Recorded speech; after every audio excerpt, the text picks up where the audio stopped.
March numbers are bad, and they are likely to get much, much worse, according to Robert Frick, economist at Navy Federal Credit Union. Folks, this is something we have to talk about. We need to understand. According to Robert Frick, families are hunkering down because of uncertainty. Again, I do believe that uncertainty will go down is the word of the year. And I think what we are really seeing is the beginning of consumers, businesses, and investors pulling back. Q1 will likely go down as an okay quarter as you look at people pulling demand forward, trying to get in before tariffs. You had not only consumers, but businesses buying ahead. The gap, the vacuum, the air pocket in the economy will start to show up in May, in June. In fact, there has been plenty of studies about shipments out of China being canceled, being delivered half full. And it looks like we could look for empty store shelves in approximately 6 to 12 weeks, with low margin, quick selling goods being the first to go. I do want to bring on somebody special, somebody that's important in my life. This was a special request. I think it was from Laura. She said she hadn't seen Sonny in a while. Sonny is always with me. He's always down by my feet. But yes, this is my little, one of my two little Shih Tzus. Say hi to the world. Hi. Okay, go back to sleep. Go back to sleep. All right, Laura, there you go. But we got to talk about what's going on in the economy, right? We still have plenty of uncertainty. We are starting to see more and more cracks. We are starting to hear about companies really talking about layoffs. Now, these companies are typically smaller. They do not have the balance sheet of publicly traded companies. And if you don't recall, small business really is the backbone of the United States economy, right? The big boys get all the press. They get talked about on CNBC. But when you look at the goods and you look at GDP, a lion's share of that is small business. Now, some of them will be unaffected by tariffs, no doubt, but many, and I would argue probably more than you would expect, will be negatively impacted by the tariffs. Now, again, this is just part of the process. This is part of the detox. You can say good, bad, ugly. It doesn't matter to me what side. It doesn't matter to me what side you are on. People try to label me all the time, and you all don't get it. I don't care. I'm looking at the economy. I care about the economy. I'm trying to make decisions for my family on the economy, not because who is or who isn't sitting in the White House. So again, these are all the things that we have to deal with. I do think we need to talk about existing home sales. Those came out Thursday, I think, and we'd already started our session, so I only gave you the high level.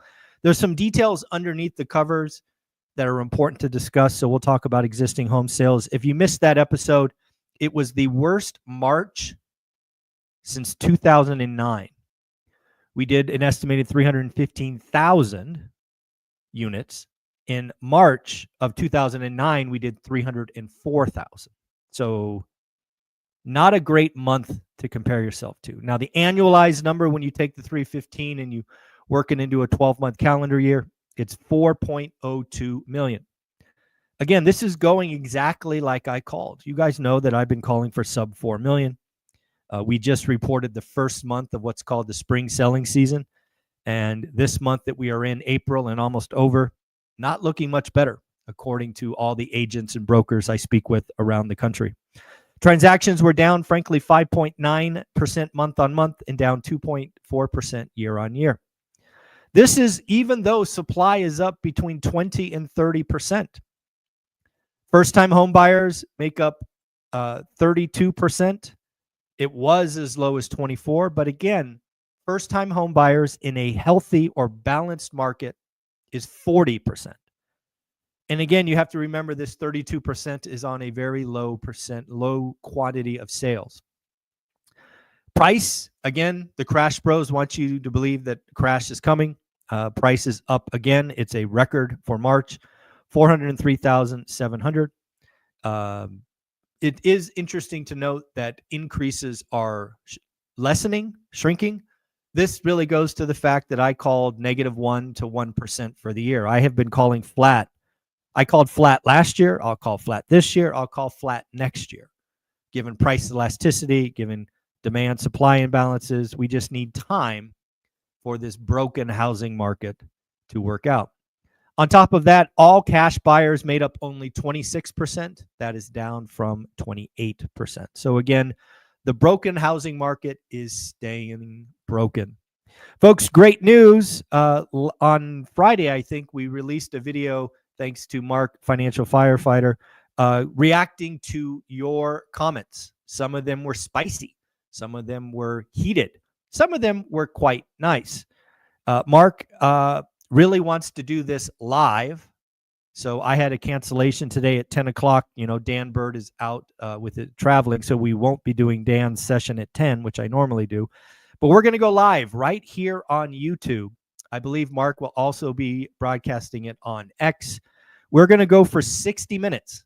If you want to come watch, react to comments live, let's do it. Let's have some fun. 10 a.m. Pacific. I hope to see you there. We had some earnings last week, which are interesting. Google beat top line, bottom line, although YouTube ad revenue missed. They expect slight headwinds in the ad business this year. Obviously, the embargo between the U.S. and China has already dropped Chinese like Temu and whatnot from advertising. So again, they expect slight headwinds. They will just frankly sell those ads to someone else. Intel CFO saying tariffs increase the odds of a recession. Intel, I would ask you to, run your own business. I think you just announced a 20% layoff. So, focus on what you're doing because you're getting your butt kicked.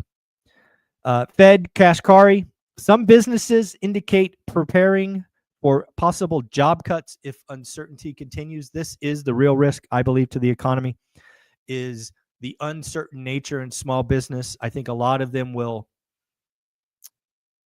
try not to lay off, but eventually at some point, the cash flow statement, the income statement says you have to do it or you're going to go bankrupt. So again, interesting stuff. President Trump did expedite critical mineral mining actions last week, which again, I think is very important. Obviously, if you don't remember, China basically boycotted the U.S. from rare earths. I do believe that we as the United States need to take this as an opportunity to enter and then ultimately dominate a market. And again, I will highlight, it's not only the minerals, because they go by rare earths, but they're actually not that rare. They're all over the world. What is rare and is dominated by China is the refinement, right? Turning these, rocks into batteries and, or magnets, magnets. So that is what we need to do. I would like to see the U.S. dominate this area. It will not be immediate, but hopefully with the backing of the administration, we can spin up our own refinement and start to remove this critical choke point in our economy. These magnets, folks, go in all kinds of electronics, all kinds of EVs. It really can stop or hurt our economy. We can't have that happen. Hassett says that trade relations will be better a year from now. I don't know about you folks, but I'm hoping trade relations are better in a month, not a year. I think telling the world that this may be uncomfortable for a year is probably not the message. Certainly, I don't think it was intended that way. But when I saw that quote, I'm like, ooh, dude, you need to start talking about trade relations being better every month. They may be ideal in a year, which is fine. But we need to start messaging to the U.S. economy that it will get better from here. We have gotten to the bottom, and each and every week, each and every month will get better from here. There is real risk of losing the consumers, investors, and businesses who are holding on, who are believing if this doesn't get better soon, recession seems guaranteed. We do have Fed President Waller. I think he's out auditioning for a job. Based on some of the comments, Fed President Waller is saying, I think he wants to be the next Fed president. He is basically whispering sweet nothings in President Trump's ear. What do I mean by that? Let's give you, which one do I want to start with? I'll just read them all. What the heck? Data focus brings risk of being late on policy. I think Trump would totally agree. President Trump has been quite adamant that Powell and team are late. Fed President Waller is saying, guys, pay attention. We're talking soft and hard data. If we depend on the hard data that's lagging, we're going to be late. I think Fed President Waller gets a thumbs up for that. Rate cuts could come from rising unemployment. Basically, what he's saying there is, folks, be careful what you wish for. It will take courage to see tariffs as transitory. Again, Fed President Waller is pretty adamant that tariffs will lead to a one-time step up in cost, but not continue, right? They go up, call it 10% this year, but they won't go up another 10% next year, which Fed President Waller wants to remind you is transitory. Again, I wish they would pick a different word, but hey, small details. Finally, tariffs could push unemployment up quickly. One more comment I just noted, not likely that by July there will be clear tariff impact. So basically, I think what Waller is saying, given the current process, no May rate cut, likely no June rate cut, but maybe in July. We did get a new member of our school community, which I greatly appreciate. Shout out, Scott. Again, folks, I don't know why you're not a part of it. We are actually doing a session in 19 minutes with Stephen Dow from Velocity Mortgage. We're going to talk about creative financing, 90% CLTV, 50-40-10. We've invited all school members and everybody who has ever bought my course, How to Get Started One Rental at a Time. I suspect that the Zoom call will be pretty crowded, but that's what we want. We want people talking about it. I have said on record, and the video came out over the weekend, that the 90% CLTV, combined loan to value loan, will likely become the number one loan for investors who can find sellers with equity. This is going to be a great tool. And again, I want all of you on the call so you can ask your questions. Sometimes when you're in the noise all the day like me, I miss the obvious questions. So this is important. And just so you know, next Sunday, we're going to have the CEO of Property Radar on to talk about how to use the tool, how mom and pop investors like myself could use mailers and things of that nature to highlight their buy box. So again, 2 upcoming exciting sessions inside school with a lot of folks. So hopefully you appreciate that. We did see that plane tickets are getting cheaper as domestic travel weakens, AKA, folks, deflation, not inflation, not disinflation, deflation. This is what I think is coming. This is what I think the Fed is missing. I've said it before and I'll say it again. I believe the Fed is underestimating the amount of demand destruction. What we are likely to see in the summer months is inventories stack up. And you're going to see companies like airlines have to cut prices to move inventory. That is deflation. That is not inflation, which the Fed is currently worried about. A couple more topics before we wrap this up and get ready for our school session. Gen Z workers, shout out Gen Z, increasingly opting out of college and moving into the trades. I have said before in past videos that I think Gen Z has it right. They are not inundated with this notion of thou shalt go to college or you are a loser. In fact, they are seeing millennials with hundreds of thousands of debt not be able to get a job. So the more Gen Z that goes into the trades, the better. Again, we have an aging population. When I look at my team in Fresno, both first and second tier, the average age is over 60. So we certainly need Gen Z to roll in, pick up the trades, and frankly, print money. All right, where we are seeing weakness in white collar jobs, the trades are really picking up, and I think Gen Z is leading the force. There are 2 million fewer students in college today than 2011. Again, I think that is a good thing. I think college for a lot of people is not a good investment. Notice I didn't say everyone. I said a lot of people. It is obviously amazing if you want to go be a doctor, a lawyer, engineer, things of that nature. It's kind of a prereq. But there are lots of degrees that do not have a financial return. Gen Z, as of today, makes up 18% of the workforce in the trades.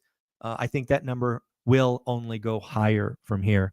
Let's set the stage for next week. We got a lot of data. Next week's is jobs, jobs, jobs. On Tuesday, we will get Case-Shiller. Always remember that Case-Shiller is kind of outdated. It's for February. Last month, we had 4.7% increase in price. I do expect that to go lower. I think it will generally, throughout the year, go down and ultimately be zero or very close to zero. We do get consumer confidence on Tuesday, which will be important. Last time it was 92.9, expected to go down to 87. What are consumers thinking? Again, the Fed would call this soft data, not hard, but that's okay. And then we will get the JOLTS report. The JOLTS report, basically job openings is the number I look at. It did peak at over 10 million. Last month was down to 7.6, expected to go lower to 7.4. Wednesday, we will get ADP. ADP report talking about private payrolls. Last month growth was 155, expected to come down to 110. We will get PCE as well. PCE is going to be one. This is inflation. Headline is expected to drop to 2.2. That's damn near close to the Fed target. It was 2.5. Core, which again is the number the Fed cares about, was 2.8, expected to come down to 2.5. So again, inflation going the right direction. Lastly, on Wednesday, we will get pending home sales. It'll be interesting to see where that is at. Thursday, of course, we get weekly claims, which again are expected to be around 225, and auto sales. And then finally, the big number of the week, non-farm payrolls, expected to be 130,000, was 228,000 last month, with the unemployment rate staying steady at 4.2%. So again, folks, that's what we got for the daily financial news. We will be back tomorrow at 7:30. If you have or use Spotify, do me a favor, check out One Rental at a Time. Go ahead and give me a follow. All the videos that are on YouTube will go on Spotify, so you can take a look there. Again, if you are in the school community or have ever bought my course, How to Get Started One Rental at a Time, you should have an email from me to attend a Zoom call that starts in about 13 minutes. And I hope to see you there. And again, at 10 a.m., so what would that be? 2 hours and 13 minutes, we will be going live with Mark the Financial Firefighter, reacting to all of your spicy comments. All right, folks, take care. I will see you tomorrow morning. Bye.